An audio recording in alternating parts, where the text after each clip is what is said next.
All right, let's dive into this world of phenomenology. The sources you shared have me really intrigued. We're talking about experience, but not just any experience. Yeah. Like, think about what it's actually like to feel grief or fear or even chronic pain. That deep personal understanding of going through something. And that's what phenomenologists try to get at, right? Yeah.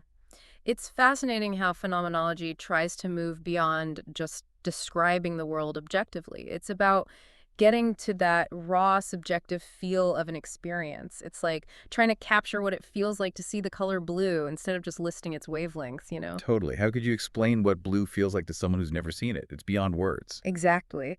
And that's where it gets interesting. Within phenomenology, there are two main approaches, and we'll be diving into both: descriptive and hermeneutic phenomenology. Each offers a unique way of understanding experience. Okay, let's start with descriptive phenomenology. It sounds like it's all about stripping away our preconceived notions to get to the core of an experience. Right. Think of it like peeling back the layers of an onion to get to the heart of it. Edmund Husserl, who pioneered this approach, called it bracketing. He believed that by setting aside our biases, we could reveal these universal structures of consciousness, essentially what makes an experience that experience, regardless of the person. So it's aiming for a purely objective description, like a universal blueprint for each feeling. It's definitely striving for that objectivity. For example, imagine researchers studying grief in bereaved parents. Descriptive phenomenology would focus on uncovering the core elements of grief, the universal ones, instead of individual interpretations. Okay, that makes sense. But speaking of interpretation, our sources also talk about hermeneutic phenomenology. This one seems to acknowledge that we can never truly separate ourselves from our own personal lens. Exactly. Martin Heidegger, the key figure here, argued that we're always being in the world, meaning our understanding is always shaped by our individual context, our history, our relationships. So hermeneutic phenomenology dives right into interpretation. It's about understanding how someone makes sense of their experience within their unique world. So if descriptive phenomenology wants to create a universal blueprint of, say, fear, hermeneutic phenomenology wants to understand what makes your fear unique to you. That's a great way to put it. Like, imagine researchers studying chronic pain. A hermeneutic approach would focus on how individuals understand and cope with their pain, taking into account their personal history, their daily life, their support systems. It's all about meaning making. So we have these two seemingly opposite approaches. Husserl striving for pure objectivity and Heidegger acknowledging that our individual perspectives were always part of the equation. But, some of the sources suggest that maybe these approaches aren't so opposed after all. Right. It's not about saying one is better than the other. It's recognizing that they each offer a different lens for understanding the human experience, like two sides of the same coin. That's really interesting. And thinking about those lenses, our sources go beyond just Husserl and Heidegger. They introduce some other important figures in phenomenology like Gadamer and Van Manen. What did they bring to the table? Well, Gadamer, building on Heidegger's ideas, really focused on the role of language. He argued that language isn't just a tool for communication, but a fundamental way we experience and interpret the world.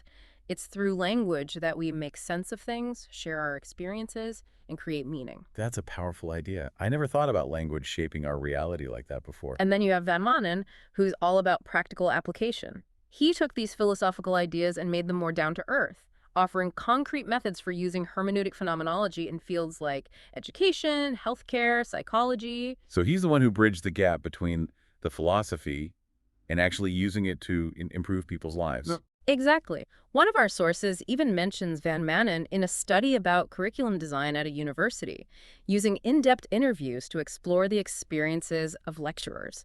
Some interesting themes emerged from that research. Yeah, the source mentioned how the lecturers struggled with time constraints, felt a sense of accomplishment when teaching something they were passionate about, and believed collaboration could improve the design process. It seems like understanding their lived experiences could lead to real changes.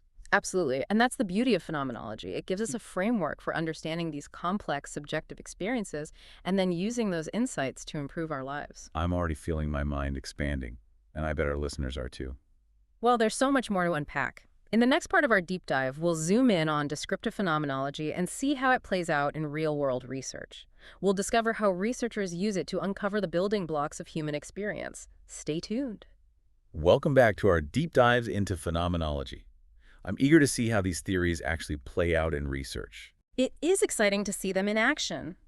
Remember, with descriptive phenomenology, we're aiming to uncover the essence of an experience, those core structures that are, universal, regardless of individual interpretations. Right, like that universal blueprint idea we were discussing earlier. Yeah. But how do researchers actually go about finding those structures? Well, one of our sources uses a really interesting metaphor. It's called the phenomenological house, and it helps to visualize the process, like how researchers uncover the essential framework of an experience. Okay, I'm intrigued. Tell me more about this phenomenological house. Okay, so imagine a house, right? The frame is what holds everything together. It's that essential structure that defines the house.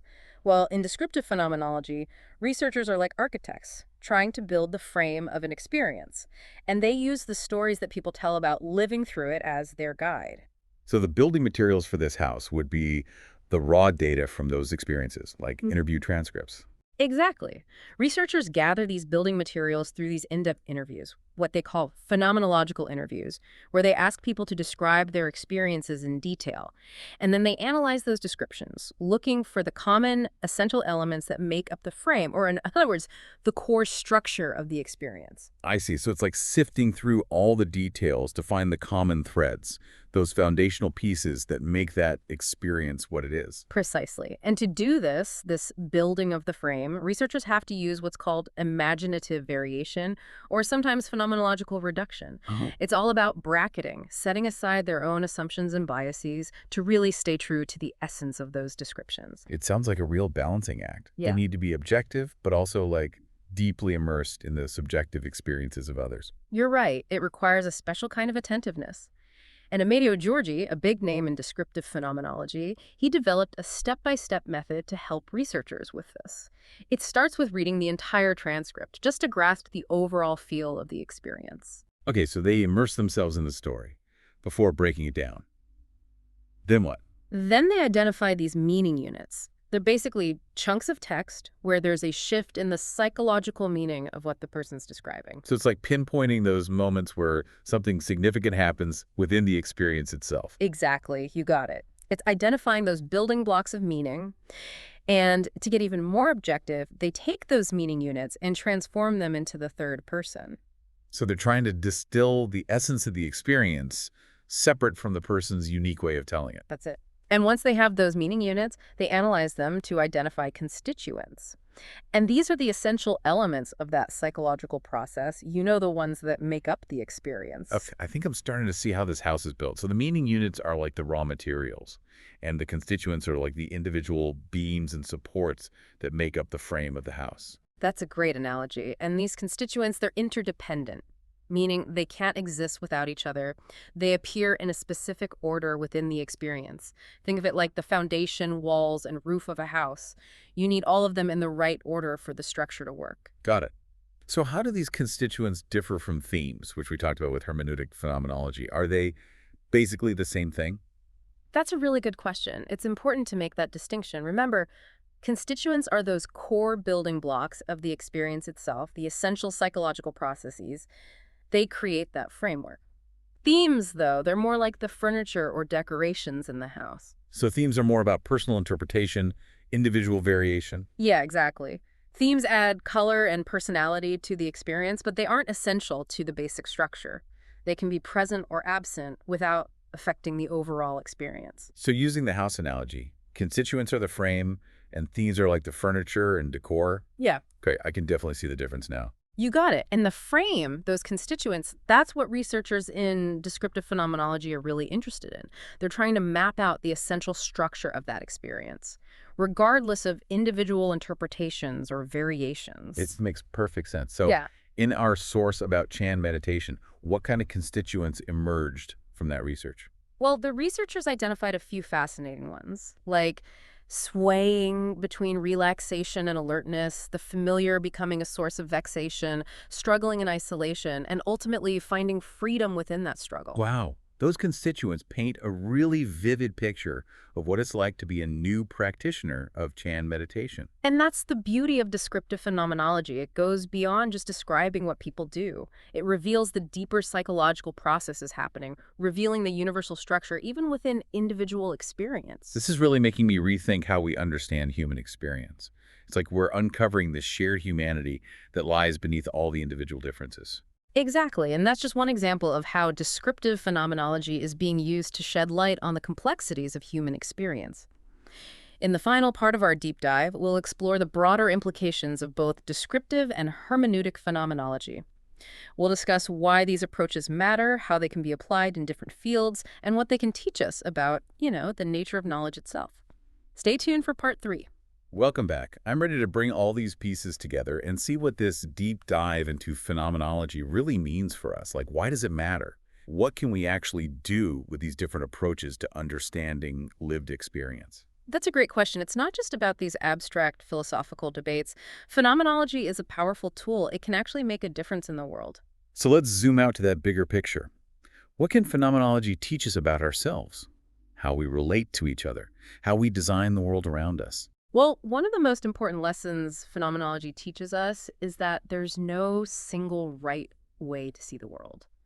It challenges this idea that there's only one objective truth and says, hey, there are multiple perspectives. Right. It's acknowledging that we each have our own unique set of glasses, Mhm. shaped by our experiences, culture, values.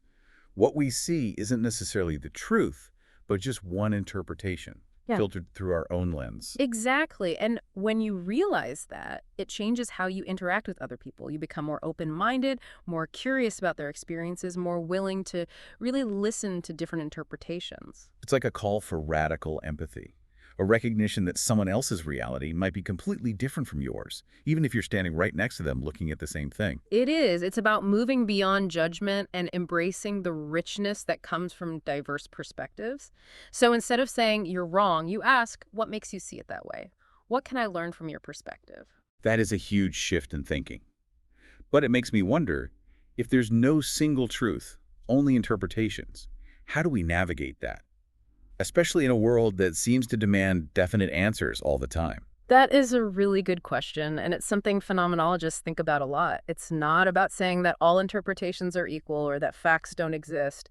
It's about acknowledging that those facts are always embedded within a certain context, a perspective, a way of seeing things. So it's not about throwing objectivity out the window. It's more like acknowledging that objectivity is always intertwined with subjectivity to some degree. Yeah, exactly. And that awareness can actually lead us to a much deeper understanding of the world, a richer, more nuanced perspective that acknowledges both the common ground we share and the individual differences that make us unique.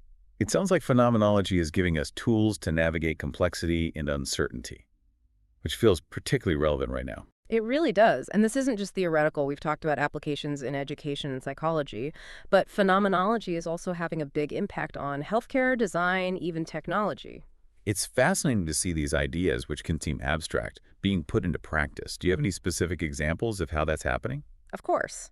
Like in healthcare, phenomenology is helping us move beyond the medical chart to truly understand what it's like to be a patient.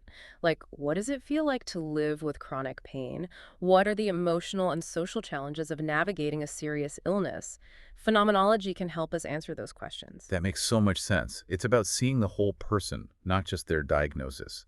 And that understanding can lead to more compassionate care, more effective treatment, and ultimately a better experience for everyone. Exactly. And in design, phenomenology helps us create products, services, spaces that are more human-centered.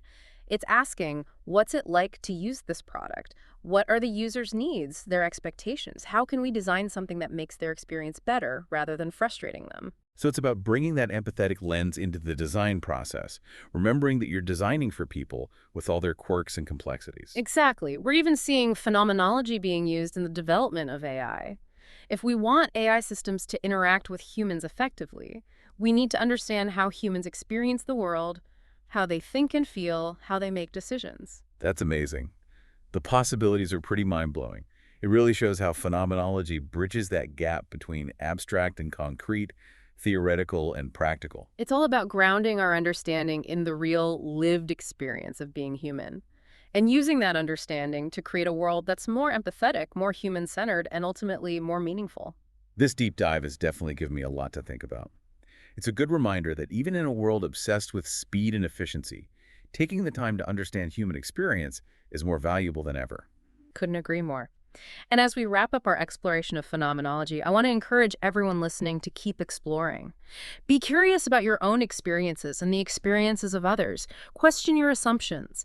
Embrace the complexity of life. And never stop trying to understand what it means to be human. That is a beautiful thought to end on. Thank you for joining us for this fascinating deep dive into the world of phenomenology. We'll be back soon with another exploration of ideas that matter.